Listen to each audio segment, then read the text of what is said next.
di atas nikmat Islam imanlah kita pupuk, kita semai, kita belai sesungguh-sungguhnya dengan penuh kesungguhan supaya iman kita subur.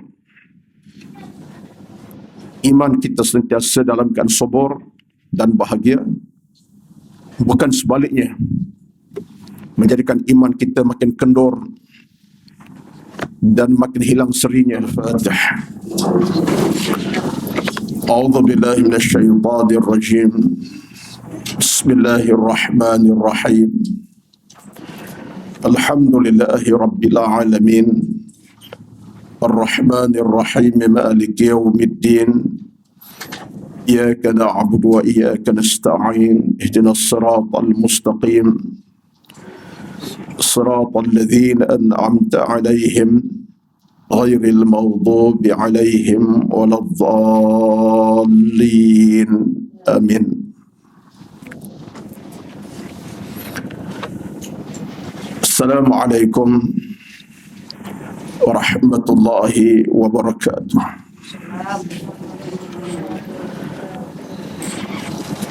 Innal hamdalillah nahmaduhu wa nasta'inuhu wa nastahdihi wa nastaghfiruh wa na'udzu billahi min shururi anfusina wa min sayyiati a'malina. Man yahdihillahu fala mudilla lahu ومن يضلل فلا هادي له.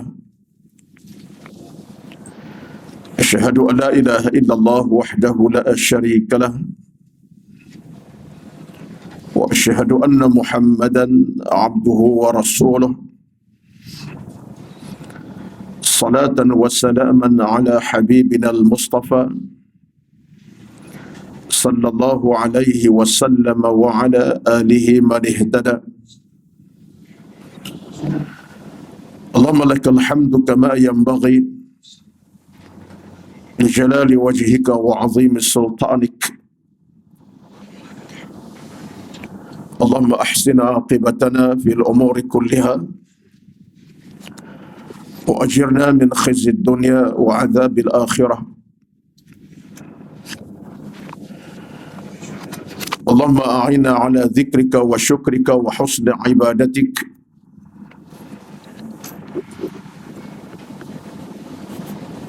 اللهم طهر قلوبنا من النفاق والكفر والعصيان. اللهم رب اشرح لي صدري ويسر لي أمري واحلل عقدة من لساني يفقه قولي يا رب العالمين. أما بعد، أعوذ بالله من الشيطان الرجيم. بسم الله الرحمن الرحيم. تبارك الذي نزل الفرقان على عبده ليكون للعالمين نذيرا. Yang bermaksud maha berkat Tuhan yang menurunkan Al-Furqan, yakni Al-Quran, kepada hambanya Muhammad sallallahu alaihi wasallam untuk menjadi peringatan dan amaran bagi penduduk alam seluruhnya. Sadaqallahul Azim. Al-Furqan, ayat yang pertama. Allah juga berfirman dalam ayat yang lain, wa dzakir fa inna dzikra tanfa'ul mu'minin. Dan berilah peringatan, sesungguhnya peringatan yang disampaikan memberi manfaat kepada orang-orang yang beriman. Az-Zariyat ayat 55. Sadaqallahul Azim. Berbahagia dan hormati Kak Salwa dan seluruh dan kuasa pengurusan pengajian Duha Muslimat Masjid Al-Falah USJ 9 Subang Jaya, dan yang dihormati seluruh kehadiran para jamaah dan teristimewanya. Kita mengucapkan ahlan wa sahlan, marhaban biqudumikum ila hadhil manassah al-mubarakah. Itu di kalangan rakan taulan kita daripada jauh di utara Ipoh Perak, daripada Masjid Muhibbuddin Shah Ipoh Perak. Ahlan wa sahlan, selamat sampai dan datang ke masjid yang begini istimewa, insya-Allah.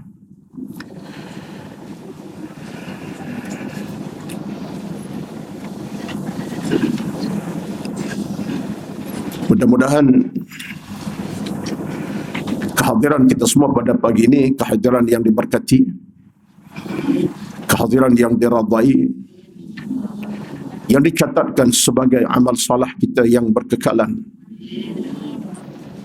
yang pasti akan berikan kita kemanfaatan dunia dan akhirat, bahkan bersaksi di saat mana kita akan dikumpulkan dengan persaksian amal kita masing-masing.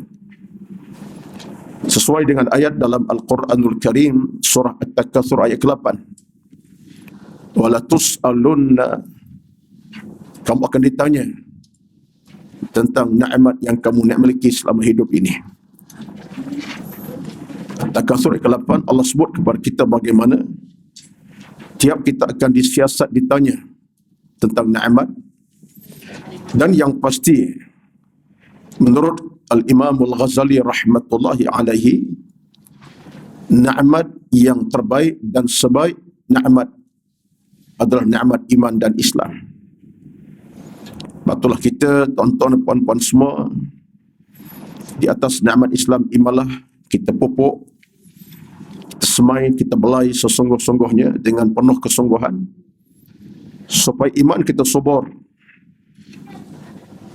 iman kita sentiasa dalam keadaan subur dan bahagia, bukan sebaliknya menjadikan iman kita makin kendur dan makin hilang serinya.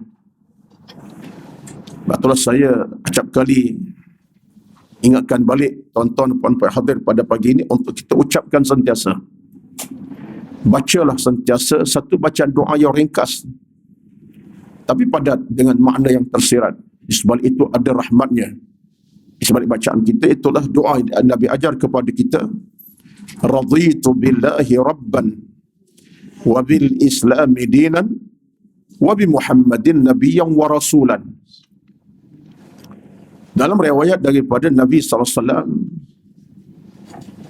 siapa yang baca doa tersebut, wajabat lahul jannah, syurga menantinya. Syurga menanti kita. Doanya ringkas dan padat. Raditu billahi rabban, aku rada Allah sebagai Tuhanku.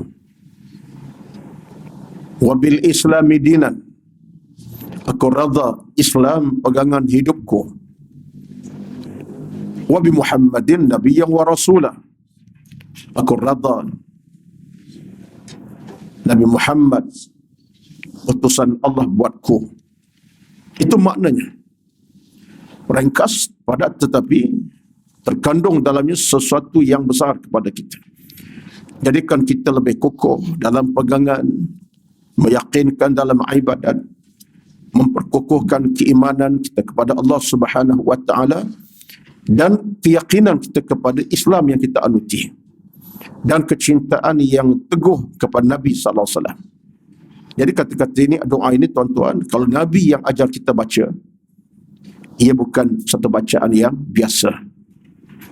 Apalagi Nabi bersabda, siapa yang baca doa tersebut, wajabat lahul jannah, syurga menantinya. Seolah-olahnya itu tiket kita ke syurga. Tiket ke syurga. Mengulang baca dan terus membaca doa tersebut sampai melekat di hati jantung, dan benar-benar kita menjiwai kalimah tersebut dengan maknanya. Aku rada Allah Tuhanku. Tunduk, kita patuh, tunaikan perintah Allah. Kita kenal dosa, pahala, rahmat Allah Azza wa Jalla, ni'mat rezeki macam-macam. Masa yang sama kita nyatakan kita rada Islam agama kita. Kita rada Islam pegangan kita. Islamlah memimpin kita daripada awal kita hidup dalam perut ibu kita sampai kita mati. Kita tidak pernah berpisah dengan Islam. Islam dalam amal kita, dalam perbuatan, dalam tingkah laku, dalam soal hidup, rezeki, makan, minum. Islamlah menjadi pegangan kita. Tak berpisah dengan Islam. Dan kita meyakini Muhammad SAW itu adalah Rasulullah. Seorang insan yang telah berjuang menegakkan iman dan Islam, akidah dan taqwa kepada kita. Dalam keadaan baginda hadapi 1001 ujian yang mendatang. Tetapi Nabi cintakan umat ini. Nabi bertahan dan terus bertahan. Hinggalah Islam sempurna. Dan Islam sampai kepada kita. Siapa yang bawa semua itu? Nabi SAW. Yang hidup baginda seolah-olah untuk umat. Bukan hidup untuk baginda semata-mata, baginda tidak. Baginda tidak berfikir tentang diri baginda. Tapi Nabi berfikir tentang umat baginda. Apa nak tinggal pada umat ini. Hinggalah kita dapati sejarahnya, Nabi sanggup diperlakukan apa sahaja. Apa yang penting bagi Nabi ialah Islam menjadi nadi penyelamat pada umat sampai kiamat. Itulah kenyataannya. Sehinggalah kita dapati dalam sejarahnya, sesaat Nabi SAW berhijrah ke Madinah, ke Al-Madinatul Munawwarah, Allah turunkan ayat Al-Quranul Karim menyatakan, ia benar Muhammad telah gigih berdakwah, berjuang pertahankan Islam dan iman. Allah turunkan ayat dalam Al-Quran dalam surah Al-Imran, al-yawma ya'isal ladzina kafaru, ketika mana orang-orang kafir berputus asa daripada melakukan kejahatan kepada Nabi SAW. Mereka tak ada harapan untuk membunuh Nabi. Akhirnya Nabi menang. Hingga Allah isytiharkan dalam Al-Quranul Karim, al-yawma akmaltu lakum dinakum wa atmamtu alaikum ni'mati wa raditu lakumul Islam madinah. Pada hari ini kata Allah, aku sempurna kepada kamu agama kamu. Allah sebut dengan jelas, akmaltu lakum dinakum. Aku sempurna kepada agama kamu. Agama apa? Islam. Akidahnya, akhlaknya, ibadatnya, hukum hakamnya, perintah suruhannya, tentang kiamatnya, isu kekeluargaannya, isu kehidupan seharian, bermacam-macam. Aku sempurnakan pada engkau, wahai manusia, pada hari ini atas nama Muhammad yang telah gigih berjuang dalam tempoh belas puluhan tahun itu. Kata Allah Azza wa Jalla, akmaltu lakum dinakum wa atmamtu alaikum ni'mati. Dan aku telah cukupkan nikmatku atas kamu. Nikmat apa? Islam dan iman. Sempurna. Islam tidak pernah berkurang. Iman tidak pernah berkurang. Kalau ada kekurangan, itu kekurangan kita. Karena kesilapan kita, dosa kita, dosa. Tapi Islam tak pernah kurang. Wa raditu lakumul Islam Madinah. Allah isytiharkan, dan aku redha Islam menjadi pegangan kamu hingga kiamat. Ayat ini pengisytiharan. Kesan daripada 23 tahun Nabi kita berjuang dengan gigih dalam kepayahan, dalam tekanan, dalam pelbagai saksaan Nabi terima tomahan yang palsu, nista, dusta dipegangi Nabi dengan begitu hebat. Tapi Nabi bertahan hinggalah Allah sempurnakan semua itu pada kita. Batulah munasabah kita sebut dalam doa tadi, wa bi Muhammadin nabiyyan wa rasul. Aku redha Muhammad itu sebagai rasul dan nabi, dan aku menerima Islam dalam keadaan sesempurnanya. Terima Islam dalam keadaan tidak ada kekurangan. Akidahnya, imannya, akhlak dan syariat tidak ada kekurangan. Saya sebut ini bukan apa, sebab ini satu di antara perkara kita nak kena terjemahkan dalam kehidupan beragama kita. Kerana prospek dalam hidup beragama ni tuan-tuan, dia mesti kita balik kepada prospek yang utama, iaitulah menjaga nilai-nilai Islam itu sendiri. Kerana Nabi SAW datang dengan nilai, adab, akhlak. Itulah Nabi SAW. Yang kita paling takut hari ini kita kehilangan adab dan nilai akhlak. Itu kita paling takut. Sedangkan Nabi tak pernah tinggalkan itu. Innama bu'istu liutammima makarimal akhlak. Aku datang untuk sempurnakan sikap, watak, perangai, adab, akhlak yang terpuji. Itu neraca penting. Sebab dalam Islam ini, kalau kita tengok dalam secara umum lah, tak khusus, dalam konteks Islam ini, dia ada 3 neraca penting yang wajib dijadikan teras utama. 3 neraca utama. Yang pertama, akidah. Kerana akidah tiang kepada kehidupan. Akidah menegakkan kehidupan. Atas ucapan syahadah kita itulah, asyhadu an la ilaha illallah wa asyhadu anna Muhammadan Rasulullah. Itu tiang akidah. Pada Allah kita nyatakan ketuhanannya yang paling sempurna. Nabi Muhammad kita nyatakan kenabiannya yang paling sempurna. 2 kalimah ini adalah tiang akidah.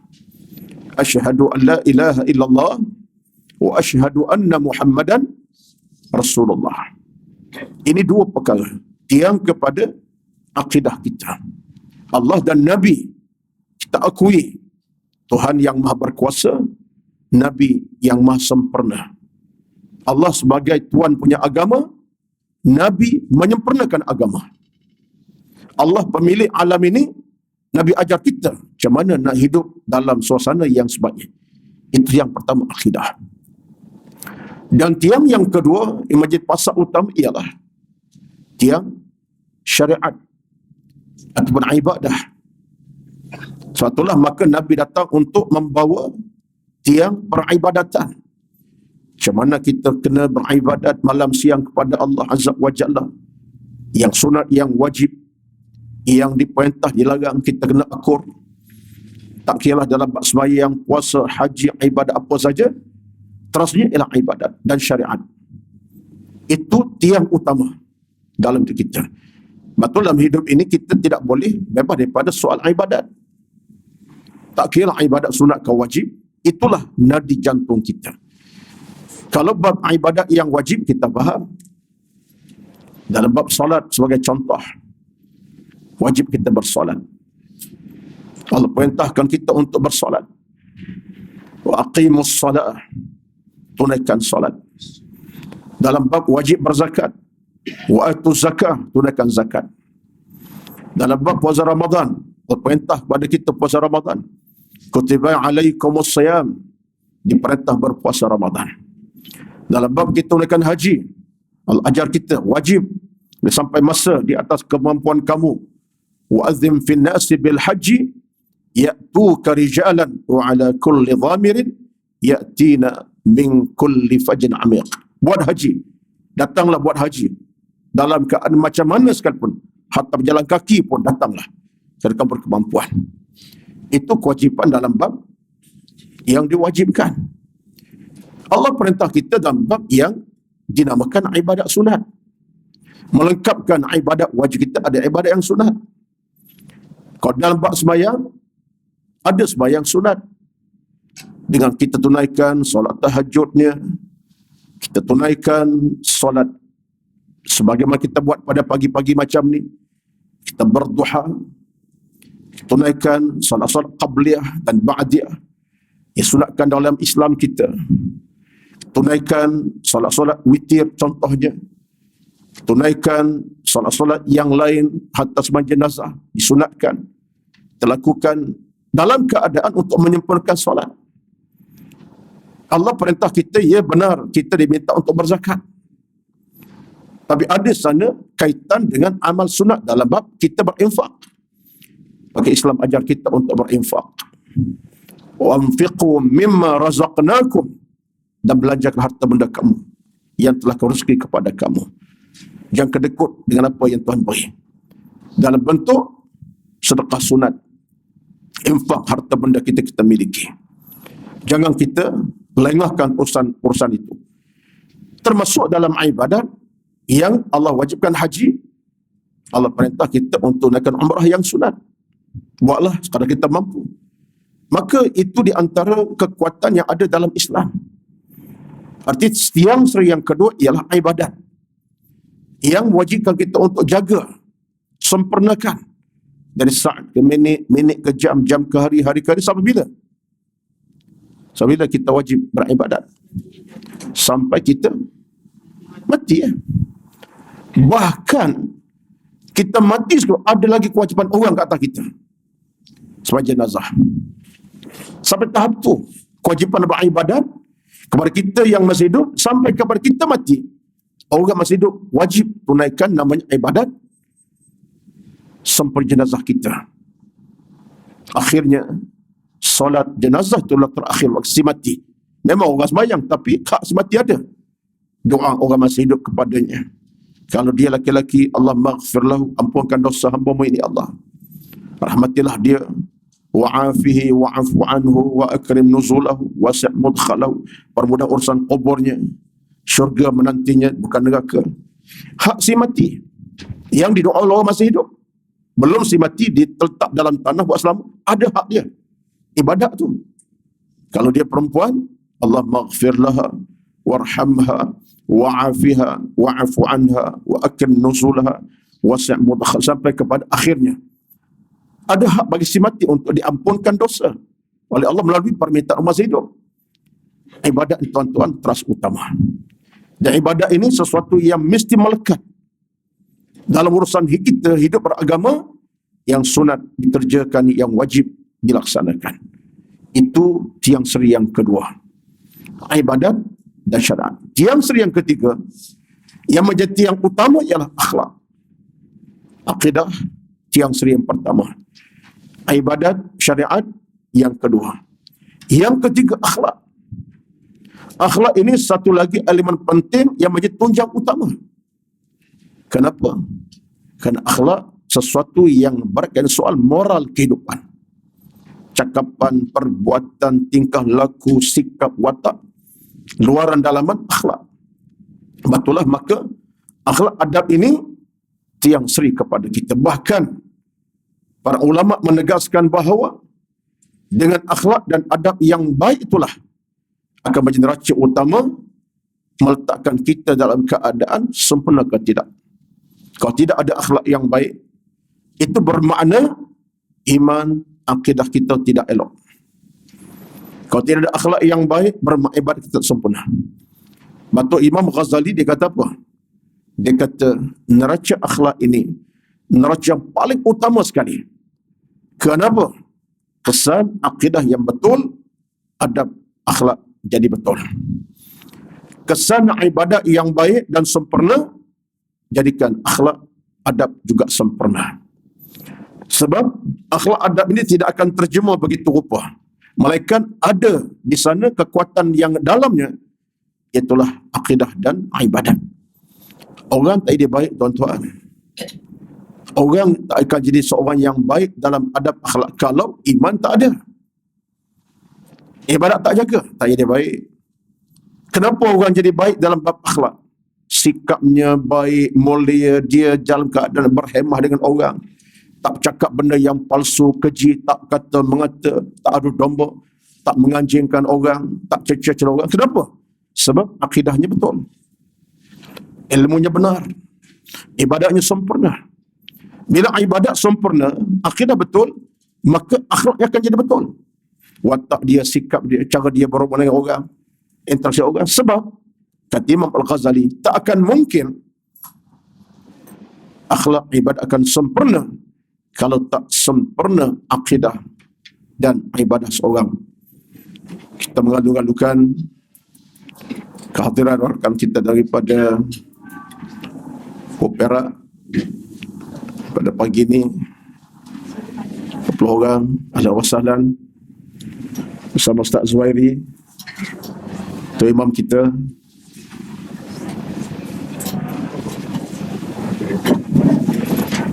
Ahlan wa sahlan daripada kaum muslimin muslimat dari Masjid Muhibbuddin Ipoh Perak. Silakan. Masya Allah. Saya tak berkesempatan Ustaz Zuhairi nampaknya. Allahu Akbar. Alhamdulillah, berbagai Tan Sri Nazir masjid pun ada. Tak nampak tadi. Ahlan wa sahlan pada semua. Sila. Berbahagia Tan Sri Nazir Masjid, Al-Fadhil Ustaz Haji Zuhairi, Tuan Imam, Ashabul Fadilah, Tuan Imam Masjid Muhyiddin Shah, dan seluruh kehadiran pada pagi ini, khasnya rakan-rakan daripada Ipoh Perak dan tuan-tuan semua. Saya ambil kesempatan sambunglah. Ya. Saya telah bercakap lebih kurang dalam 23 minit. Ya. Saya sambung lagi.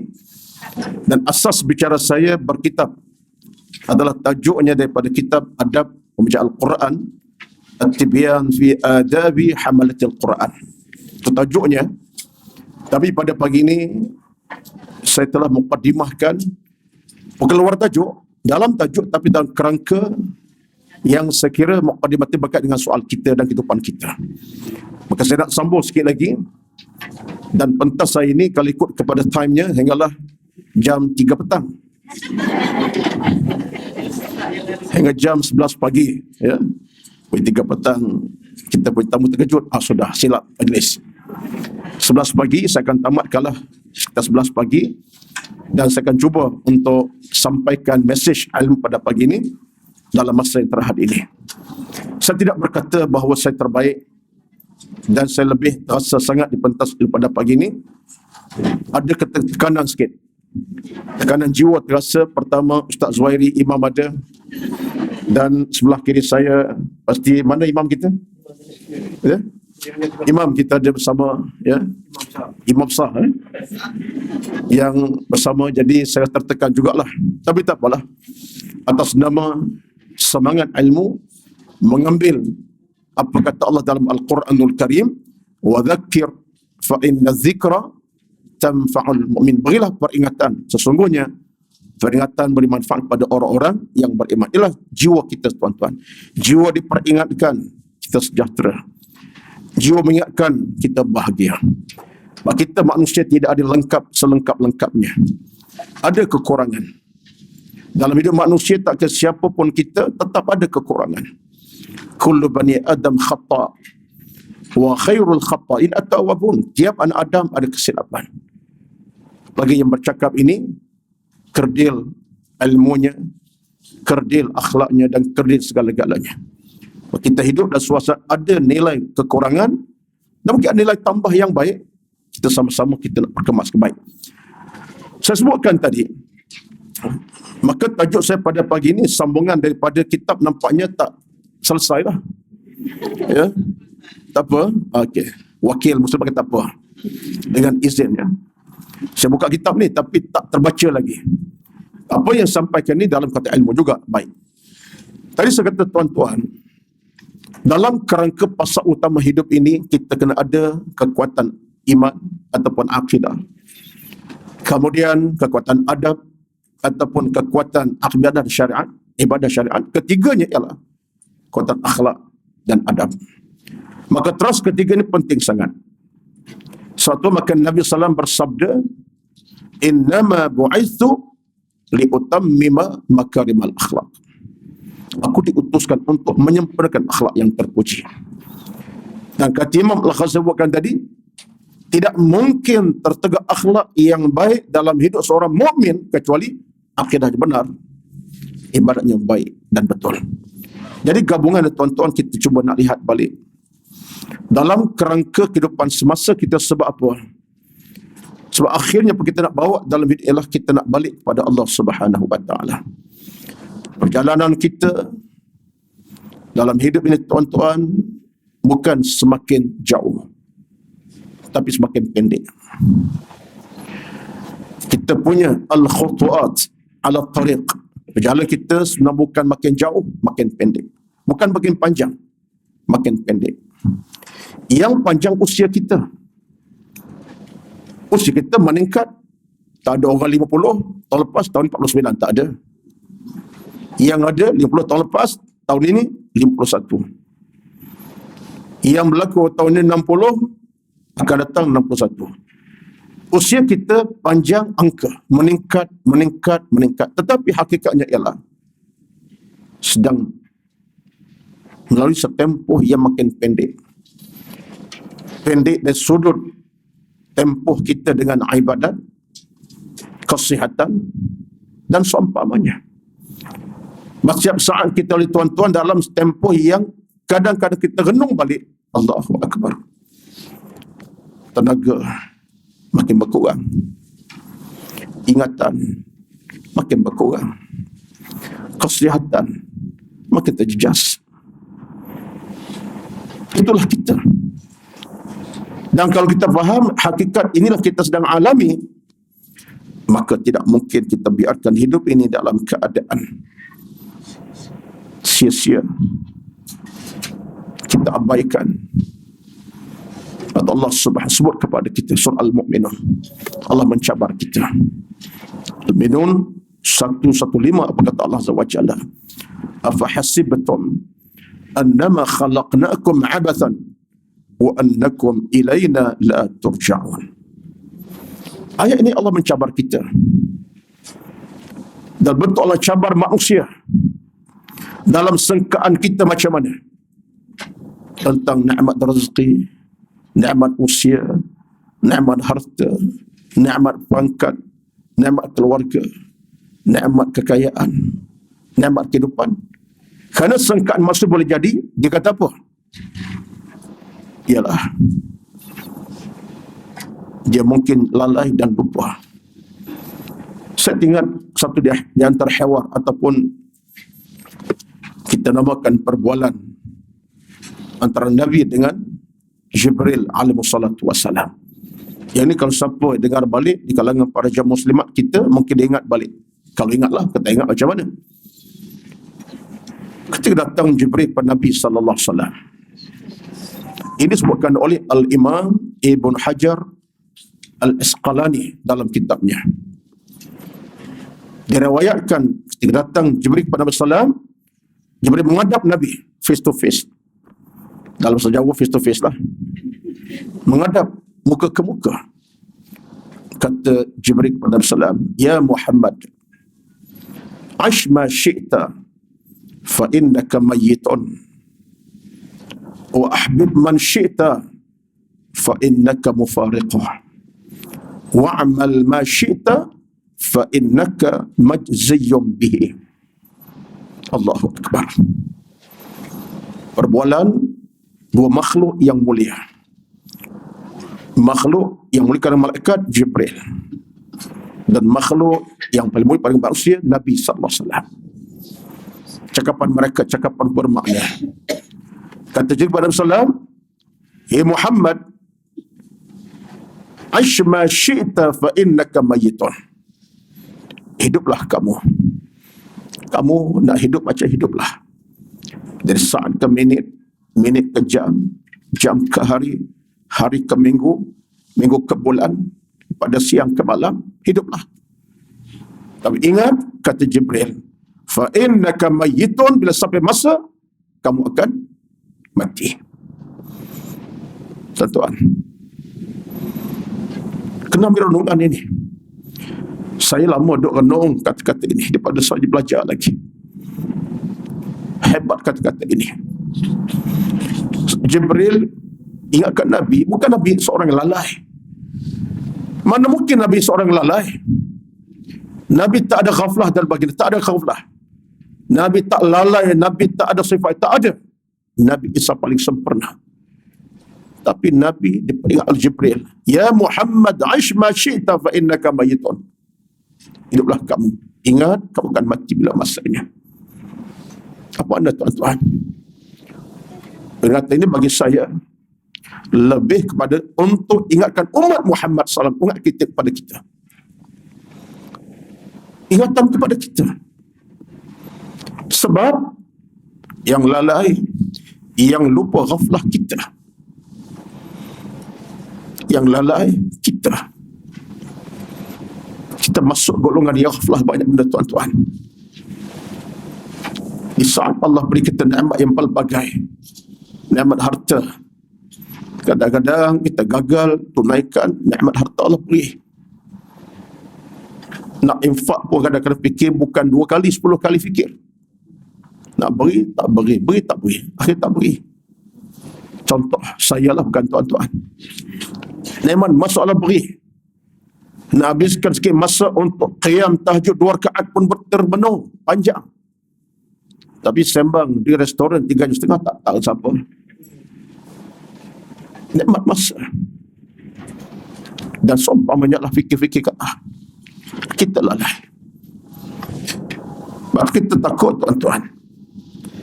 Bila Nabi disebut Jibril macam tu, peringatan kepada kita. Ash ma syi'ta fa innaka mayitun. Hiduplah kamu sampai masa akan mati. Saya cuba mengambil sedikit rumusan di sebalik kata-kata ini berdasarkan kepada satu di antara kata-kata menarik daripada Al-Imam Al-Hasan Al-Basri rahmatullahi alaihi, di mana kata Al-Hasan Al-Basri rahmatullahi alaihi, hidup dan mati, al-hayat wal mautu, hidup dan mati ini adalah 2 perkara yang tidak pernah berpisah dan tidak akan berpisah. Di mana ada kehidupan, itu ada kematian.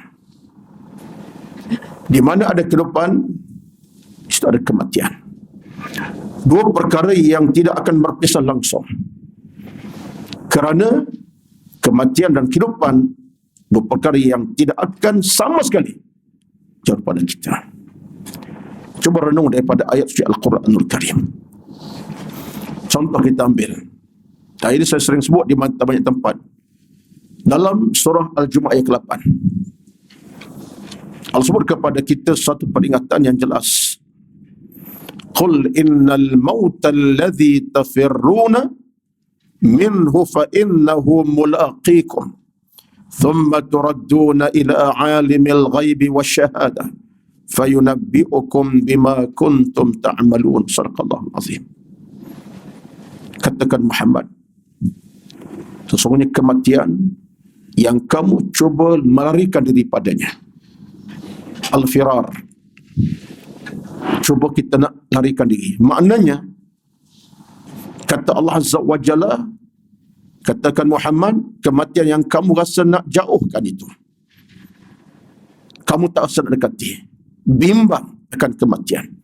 Fa innahu mulaqikum, sesungguhnya dia akan datang kepada kamu. Dia kata mulaqikum, dia kata laqiya, dia akan rapati, dekat, jumpa dengan kamu. Maksudnya apa tuan-tuan? Maksudnya ialah kematian dan kehidupan berganding bahu bila-bila masa sahaja. Saat kematian akan datang, bila-bila waktu sahaja, kehidupan sedang dinikmati. Fa innahu mulaqikum, kematian akan datang jumpa kepada kamu.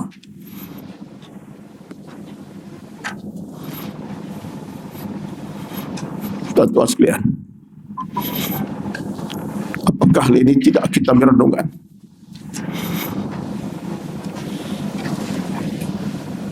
Kita banyak mendengar, membaca cerita dalam masyarakat. Kita akan baca saban hari berita-berita kematian. Satu keluarga keluar pada rumah, terbalik kampung, berjumpa dengan ayah ibu di kampung, ziarah atuk nenek di kampung. Di jalanan, tak sampai pun di kampung mereka nak tujui, keluarga meninggal dunia. Keluar pada rumah mereka jam 8 pagi dengan hasrat nak berjalan dengan penuh kegembiraan. Lihat wajah ayah di kampung, ibu di kampung, atuk di kampung. 5 jam kemudian. Tapi 5 jam kemudian yang datang balik adalah mayat yang bergelimpangan. Kita baca tak cerita dalam akhbar? Kita baca. Kita baca cerita dalam internet? Kita baca. Berapa ramai kita ambil iktibar? Rupanya kehidupan kematian ada di mana-mana. Allah boleh ambil kita pada bila-bila masa sahaja. Di saat kita masih sehat walafiat, tengah sakit demam. Kenapa? Kerana kematian tak pernah bersyarat. Kematian tidak pernah bersyarat. Satu-satunya perkara yang tak ada syarat ialah kematian. Tapi dalam hukum hakam ibadat, kehidupan ada syarat. Nak menikah ada syarat. Dengan walinya, pengantin, dengan lafaz ijab qabul ada syarat. Nak ke Mekah ada syarat-syaratnya. Kita buat umrah ke haji, kita belajar syarat hukum hakam. Kita nak urusan dalam soal harta benda, jual beli, ada syarat-syaratnya. Kita berurusan dalam soal ibadat, solat, haji, ada syarat-syarat dia. Syarat sahnya haji kita dan syarat sah puasa kita, ada syarat-syarat dia. Bila bab kematian, tak ada syarat. Tak ada syarat. Betul, bila kematian, yang muda pun boleh pergi awal, yang tua kemudian. Bila yang tua lebih awal, yang muda kemudian. Bab kematian. Yang sakit penat, dah setahun, tak boleh bangun-bangun, terlantar di hospital, tak mati-mati, tiba-tiba sihat, boleh ke masjid semula. Ada berlaku. Yang datang ziarah hari-hari, dia mati dulu daripada yang sakit. Kadang-kadang seorang ayah yang 80 tahun, hidup segar bugar, anak 3 orang dah tak ada. Saya bawa balik pada Melaka 2 hari lepas. 2 orang sepacik umur 85 tahun. Tak ingat nama. Cucu dekat 30 orang. Anak 5 orang, 4 dah tak ada. Makan bersama. Yang saya lebih sonok tengok dianya, langsung tak berkursi. Semayang, bangun, duduk, qiyamnya, keadaan macam orang 40 tahun. Bawa motor lagi 85 tahun. Tanya anak berapa orang? 5 orang, masih ada, 4 dah tak ada. Cucu 30 orang, cicit 12 berapa belah orang.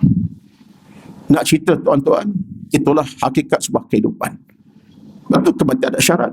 Mesti orang tua dulu, orang muda kemudian tak ada. Mesti yang sakit tenat, yang segar tak mati lagi. Tidak. Bila tak ada syarat kematian, maka pastilah peringatan Jibril tak ada makna. Jibril katakan Nabi, ya Muhammad, aish ma syi'ta fa innaka mayyitun. Dengan maksud jaga kehidupan ini. Kerana kehidupan ini akan ditanggung oleh kematian. Kita tak nak kematian yang merosak kehidupan kita. Yang kita nak ialah kematian yang menyuburkan kehidupan akhirat nanti. Kematian yang Allah redha, bukan Allah murka. Kematian Allah rahmati, bukan Allah murkai.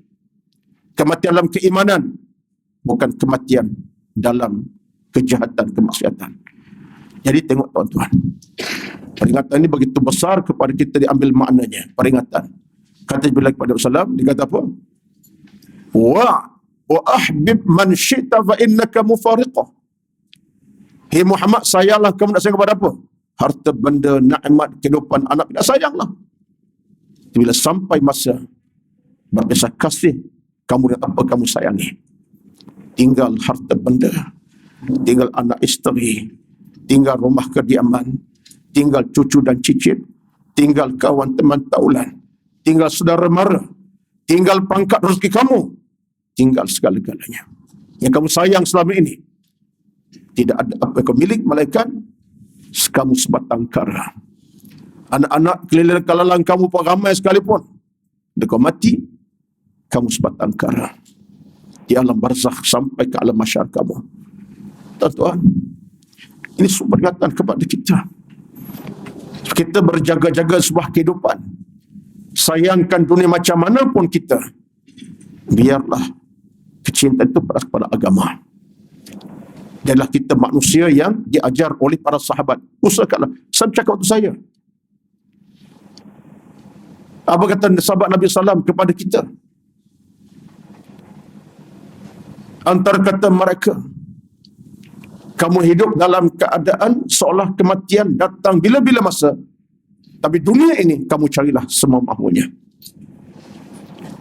Tuan-tuan sekalian, Itu kita nak sebenarnya. Kan lambang utama dalam urusan dunia ialah untuk kebaikan akhirat.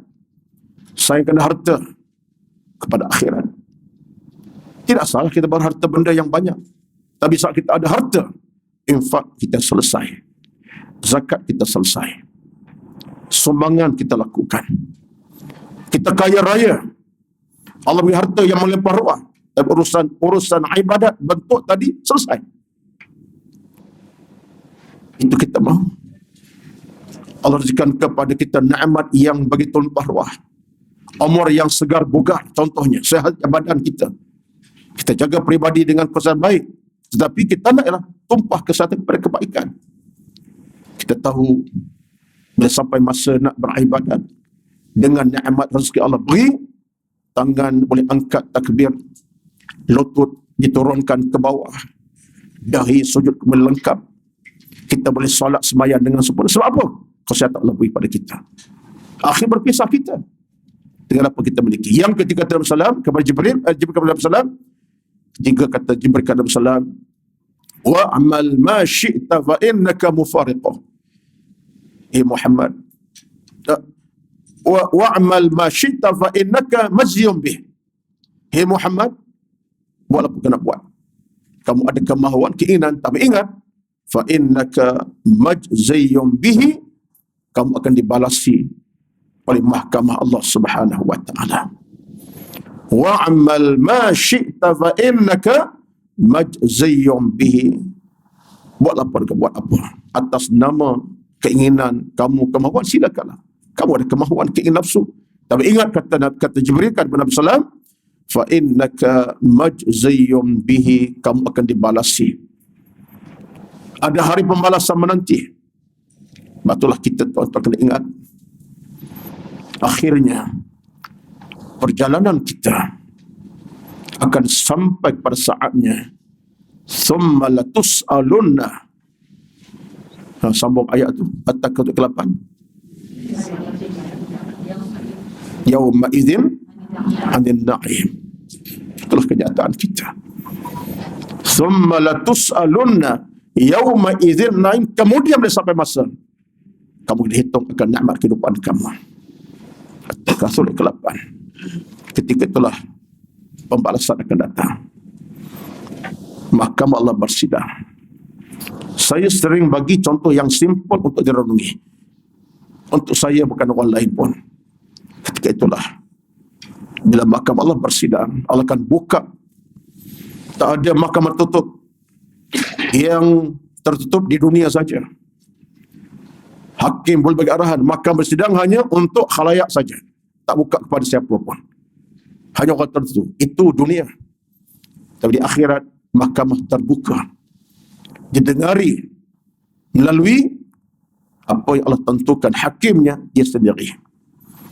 Maliki Yaumiddin, Raja hari pembalasan, pemerintah pembalasan. Pendakwa raya, malaikat Allah Azza wa Jalla.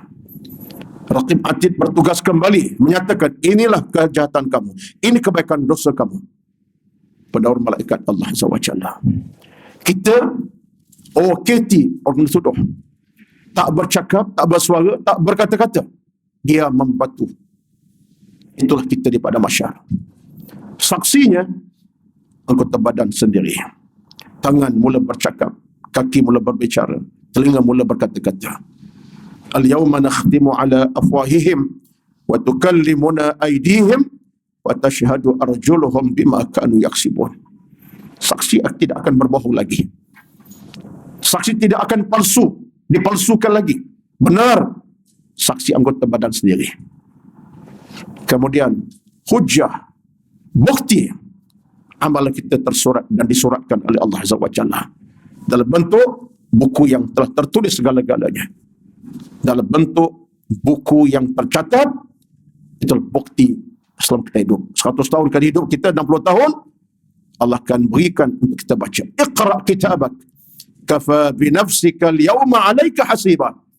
Bacalah, ini amal kamu. Yang buruk tercatat, yang baik pun tertulis. Kecil macam mana pun amal baik buruk kamu, Allah akan catat. Tuan-tuan sekalian, Itulah kenyataan kita. Allahu Akbar. Apa yang sebut pada pagi tuan-tuan, saya dah tinggalkan sekejap tajuk kitab kita. Sebab saya ingat ini di antara peringatan daripada hati ke hati. Moga-moga dalam kita berjalan di atas bumi Allah ini, kita berjalan di bawah lembayung redha-Nya, bukan kemurkaannya. Kita hidup malam siang, pagi petang, kita jaga hidup dengan ibadat, kebaikan, apa saja dan rahmat Dia. Allah yang lebih tahu tentang kita. Sebab kita nak Allah berikan kita rezeki kehidupan yang tenang bahagia. Tak perlu kita nak bersikap dalam dua muka. Bukan dengan Allah, dengan orang pun. Sama kita khasnya. Kita nak jadikan hidup ini penuh dengan kerahmatan. Bukan bermusuh. Bukan bertekak. Bukan kata mengata. Caci mencaci. Menganjing. Adu domba. Ini bukan akhlak kita.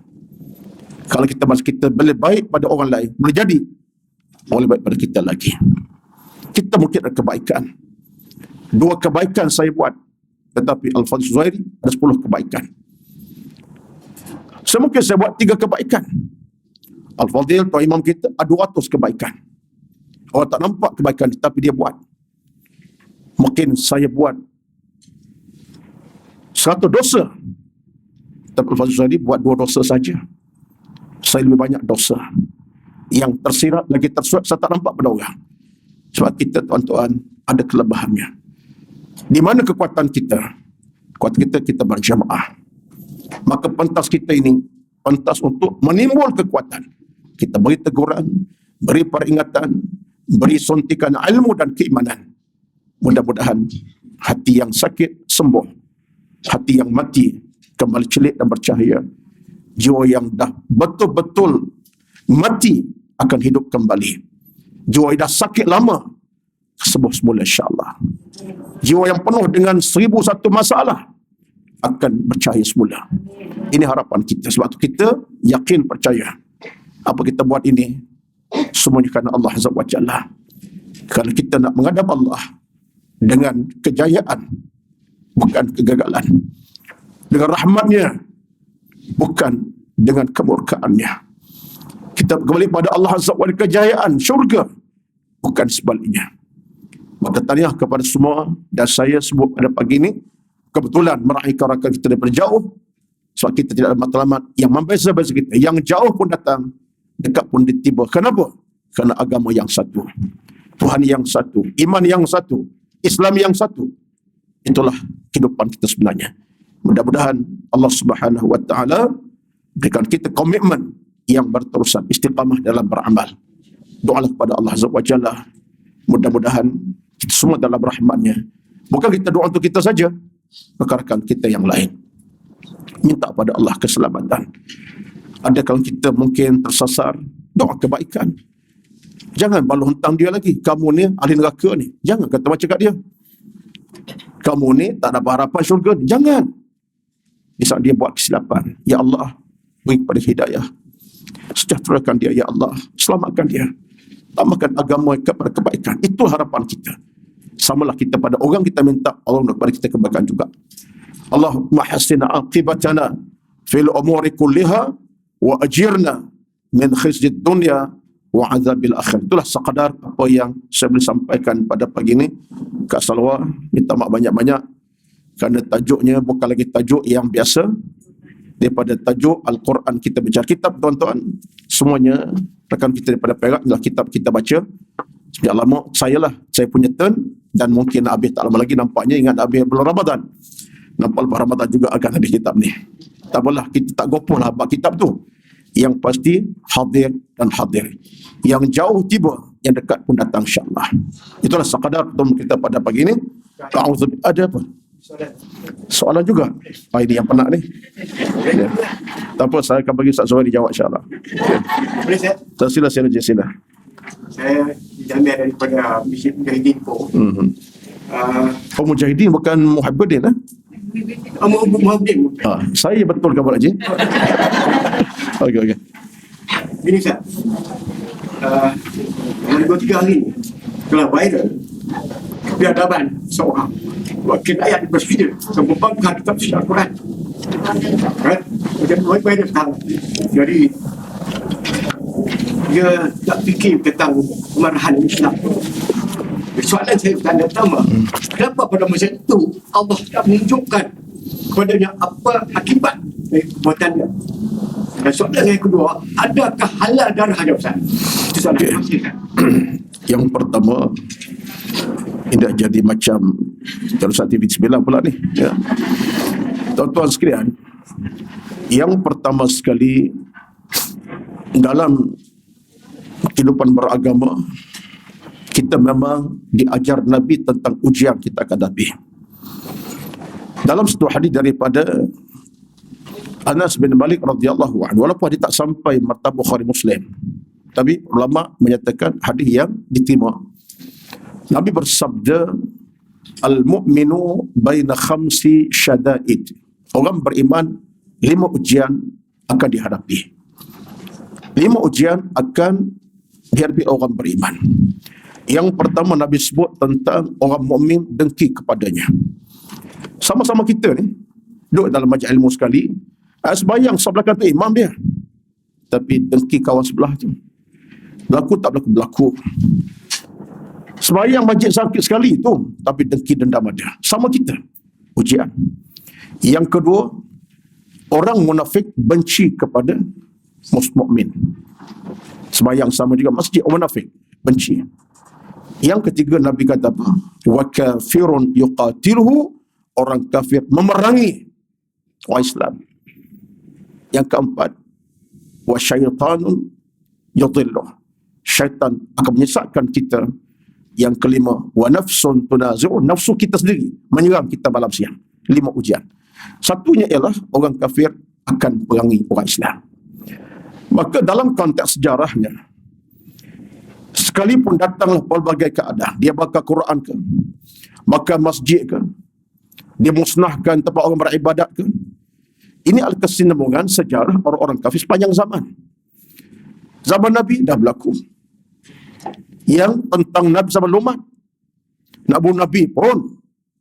Jadi dalam ini dunia akan berputar keadaannya. Wa tilkal ayyamu nudawiluha bainan nas. Hari akan berganti. Cuma dia lagi bagi saya, dalam isu ini memanglah kita akan kecewa, marah, sedih, dan tak tahan jiwa kita melihat Quran dibakar. Dibakar Quran. Ya, pasti jiwa mukmin yang ada nilai iman kita boleh bertahan. Tak boleh rasa seronok, tak boleh. Percayalah, saya boleh baca, saya menangis. Terasa. Tapi bagi saya, tuan-tuan sekalian, isu kita bersama ialah dalaman kita juga. Mungkin faktor mereka nak bakar Quran, bakar masjid, mungkin kelemahan daripada orang Islam juga. Kegagalan kita untuk tonjolkan Islam yang terbaik dalam konteks dakwah ke, diskusi ke, perbincangan ke, bahkan menonjolkan apa itu Islam, kita gagal sebenarnya. Dan bagi saya ini cabaran kepada kita lah. Macam mana kita nak bertindak supaya orang kafir menghormati Islam sendiri. Saya tidaklah orang terlibat secara terus dengan isu antara bangsa. Saya pun orang kampung biasa, ustaz kampung saja. Tapi bagi saya melihat begini, kita nak bawa orang muka Islam bakar Quran. Kita orang Islam beramai tak baca Quran. Kita orang Islam sendiri yang tak baca Quran, tak kerti baca Quran, ramai. Beri Quran, dia tengok macam tengok, tak kerti apa. Quran tak ada dalam hati. Berapa ramai tuan-tuan? Quran tak dirapati dekati. Jadi kalau orang kafir bakar Quran, kita bukan terima. Itu kita cukup sakit dan tak tahu terima. Tapi kita gagal dalam urusan kita sendiri. Kalau orang kafir bagi bakar masjid, dan kita minta tak berlaku lah. Kalau ada sehari dua ini, tuan-tuan sekalian, berapa lama kita tak ke masjid orang Melayu kita, orang Islam kita. Azan berkumandang 5 kali sehari. Dia buat tak peduli je, azan berkumandang. Dia dengan masjid bukan sampai 1 kilometer, 100 meter. Azan berkumandang asar pukul 4:50 petang. Maghrib 7:29 malam. Ini waktu Syalam lah. Perak, Maghrib pukul apa? Pukul 10 malam. Dia keluar. Contohnya Imam Adega semarah saya nanti. Dia keluar lah. Jiwanya tak terikat dengan masjid. Dia sembang di kedai kopi sampai pukul 9 malam, start pukul 6 petang. Orang ceramah ke, imam baca sedap ke, dia tak peduli. Suara masuk cawan tu masuk suara lagi. Tetap minoritik. Jadi inilah kekurangan kita. Satu hari ini, betul lah kata seorang penyair. Walaupun dia bukan orang yang hebat, tapi penyairnya cukup hebat. Muhammad dia kata apa? Dia kata, ini kata-kata beliau. Saya ingat, saya baca lama, masa belajar, 40 tahun lebih dah. Dia kata apa? Dia kata, ia merosakkan Islam adalah orang Islam sendiri. Bukan orang kafir. Orang kafir memang dia tak bila dia kenal Islamnya. Dia kenal Nabi Muhammad. Bukan kita pertama kafir buat benda jahat, tapi orang kafir bila kenal Muhammad Rasulullah. Kalau dia kenal Nabi Muhammad, dia beriman. Bila kenal ayat Allah SWT bagian-bagian, boleh baca Yasinnya, baca Al-Baqarahnya. Tapi orang Islam kita ni yang gagal untuk menikmati Islam begitu indah yang ada di sebalik dia dengan solat, dengan masjid, dengan surau, dengan berjemaah, dengan Quran itu. Jadi yang kita kena semak baliklah. Di samping penegasan kita kepada kejahatan mereka ada, dalam mereka dunia, negara kena buat tindakan. Secara automatik, secara politik kena panggil. Panggil duta negara. Berikan tekanan, kami tak terima perbuatan macam ni. Menghina Quran kami. Kerajaan yang ada, kerajaan mana, di sebuah negara mana, sampai kerajaan Saudi, kerajaan Malaysia, kena buat bantahan rasmi, kena ada. Tapi dalam watak kita Islam, kita masih ada kekurangan yang amat melampau sekali. Baik dari sudut iman kita, agama. Ini cabaran kita, Tuan Haji. Tuan Haji yang bertanya saya berjawab macam tu. Saya sedang mencabar diri saya sendiri. Mencabar tuan-tuan. Lepas tu kita hadapi masalah banyak dalam kehidupan masyarakat dan kita gagal nak tonjolkan Islam. Kadang-kadang kita dengan jiran sebelah rumah aja yang namanya Hindu dan Buddha, Kristian contohnya. Berapa banyak kita dah bincang, bukan bincang apalah, tunjukkan peribadi, tak bincang agama pun, bila kita sebagai Muslim dengan senyuman yang manis dan yang khabar, berapa ramai. Kadang-kadang senyum pun tidak. Ya? Jadi kita gagal. Ini cabaran tu aja. Tapi apa yang berlaku itu satu jenayah yang tak diterima. Kalaulah kita tak boleh terima mereka bakar kita kalau kita bakar kitab mereka, tu mereka marah. Itu normal lah. Tapi yang penting adalah kita ada kekuatan yang lain. Kita hari ini tuan-tuan, kita masih gagal untuk kita terjemahkan Islam dalam watak kehidupan kita. Mudah-mudahanlah dengan tuan-tuan mengaji, belajar, tuan-tuan sebagai ilmu, insya-Allah lambat ataupun cepat Islam terus akan subur, disuburkan oleh mereka yang beriman pada Allah Azza wa Jalla. Saya boleh cakap saja 1 jam boleh sebenarnya isu ni. Dia bukan medan dah. Saya tak tahu macam saja tengok 11-10 minit. Ya. Wallahu ta'ala sekadar pertemuan pada pagi ini. Wallahu alam. A'udzubillahi minasyaitonir rajim. Bismillahirrahmanirrahim. Alhamdulillahi rabbil alamin. Wassalatu wassalamu ala sayyidina Muhammad wa ala alihi wa sahbihi ajma'in. Allahumma inna nas'aluka ridha'aka wal jannah wa na'udzu bika min sakhatika wan nar. Allahumma ij'al jam'ana hadha jam'an marhuma wa tafarruqana min ba'd tafarruqan ma'suma.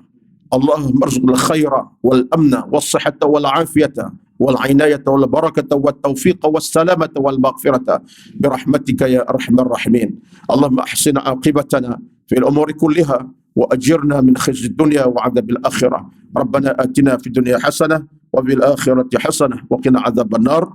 وصلى الله على سيدنا محمد والحمد لله رب العالمين. السلام عليكم ورحمة الله وبركاته.